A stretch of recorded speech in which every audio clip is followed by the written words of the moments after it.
Light थी नहीं। फिर मैंने क्या किया, 2009 से बाद में मैं एक चिमनी लेके आया और उस चिमनी के माध्यम से मैंने पढ़ाई जारी रखी, क्योंकि टेबल के लाने के मेरे पास पैसे नहीं थे कि मैं टेबल लाऊं। और कुर्सी मेरा एक मित्र था, उसने मेरे को भेंट की थी। अभी जो मेरा रिजल्ट आया आरपीएससी द्वारा आयोजित परीक्षा, इसमें मेरा ऑल राजस्थान में 18वीं रैंक लगी है और बाड़मेर में मेरी पहली है और जोधपुर संभाग में मेरी द्वितीय रैंक प्राप्त की मैंने आज।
मैंने 2007, 8 और 9 तक कमठे पर काम किया, लेकिन कमठे पर काम करने के कारण मेरे पास इतने पैसे नहीं थे कि मैं आगे पढ़ाई जारी रखूं।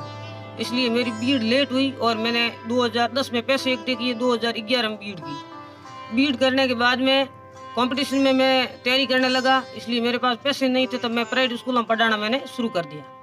और प्राइवेट स्कूलों में सबसे पहले मैंने नवजीवन पब्लिक स्कूल में 3500 रुपये में पढ़ाया और उसके बाद में 2012 में भर्ती आई और उसी भर्ती में मैं असफल रह गया। उसके बाद में 13 में और 3rd ग्रेड की भर्ती आई, उसमें मैं असफल रहा, यानी मैं 3 3rd ग्रेड में असफल रह गया। उसके बाद में 3 2nd ग्रेड आई, उसमें भी असफल हो गया। क्यों? क्योंकि मेरे पास समय नहीं था, मेरे पास पैसे नहीं था कि मैं बैठ करके तैयारी कर सकता हूँ। इसलिए मैंने 2015 में 1st ग्रेड में भी असफल हो गया। कहना मतलब 5 1st ग्रेड में असफल रहा, 3 2nd ग्रेड में असफल रहा और 3 3rd ग्रेड में असफल रहा। फिर भी मैंने हिम्मत नहीं हारी। फिर मैंने क्या किया, 2018 में घर बैठ करके तैयारी की। कोई कोचिंग का सहारा नहीं लिया, क्योंकि मेरे पास कोचिंग के पैसे नहीं थे। मेरे पिताजी वृद्ध थे और 90 साल के मेरे पिताजी कोई पैसा 1 रुपया भी नहीं कमा सकते, इसलिए मैंने संघर्ष जारी रखा, प्राइवेट स्कूलों में पढ़ाया। और उसके बाद में 2018 में मैंने 2nd ग्रेड का एग्जाम दिया। उसमें मेरी ऑल राजस्थान में आरपीएससी द्वारा परीक्षा में 2018 की में जो रिजल्ट आया, उस समय मेरी 214 रैंक थी। और 214 रैंक होने के बाद में मैंने साथ में 1st ग्रेड की तैयारी जारी रखी। और 2014 में जैसे मेरा रैंक में सिलेक्शन हुआ, मेरा हौसला बढ़ा, मैंने कहा मेरे को फर्स्ट ग्रेड करनी चाहिए। मैंने 1st ग्रेड की तैयारी रखी साथ में। और उसके बाद में आरपीएससी ने मेरे ज्वाइनिंग दे दी और मैं 2nd ग्रेड के रूप में प्रधानाध्यापक के रूप में डूडियों की ढाणी में वर्तमान में कार्यरत हूँ। और अभी जो मेरा रिजल्ट आया आरपीएससी द्वारा आयोजित परीक्षा, इसमें मेरा ऑल राजस्थान में 18वीं रैंक लगी है और बाड़मेर में मेरी पहली है और जोधपुर संभाग में मेरी द्वितीय रैंक प्राप्त की मैंने आरपीएससी द्वारा आयोजित स्कूल व्याख्याता इतिहास प्राध्यापक भर्ती में। और मुझे जो प्रत्यक्ष अप्रत्यक्ष रूप मित्रों का सहयोग मिलता रहा। मेरे पड़ोसी भी कहते तू होशियार है, गाँव वाले कहते तू होशियार है, पढ़ता रहे। और उन मित्रों के सहयोग से मैं आज इतना आगे बढ़ा है। और मेरे जो पिताजी है वो वृद्ध थे, वो हमेशा कहते रहते थे आप आगे बढ़ते रहो। मेरे गुरुजन जी थे, वो भी ये कह रहे थे कि आप इंटेलिजेंट हो, आगे बढ़ रहे हो, लेकिन मैंने हौसला नहीं खोया। और आज जो आरपीएससी द्वारा आयोजित परीक्षा, जिसमें मेरा 18वीं रैंक लगी है और मुझे ये गौरव प्राप्त हुआ है, इसके लिए मैं मेरे माता पिता, मेरे मित्रों और गुरुजनों को श्रेय देता हूँ। देखिए, आपने बताया कि आप बाड़मेर में आ गए थे 2009 में। 2009 उसके बाद यहाँ कैसे जीवन यापन किया? यहाँ घर आपका कैसे, किस प्रकार से, कौन काम करता था पढ़ाई के साथ में? ये सब पढ़ाई में साथ में क्या, मेरे माता पिता वृद्ध थे, इसलिए मेरी माता पिता तो मेरी जो माता जी है वो कोई काम अपंग थे, उनमें से काम होता नहीं था इतना ज़्यादा, इसलिए मैं खुद ही यहाँ करता था। लेकिन लाइट थी नहीं, फिर मैंने क्या किया, 2009 से बाद में मैं एक चिमनी लेके आया और उस चिमनी के माध्यम से मैंने पढ़ाई जारी रखी।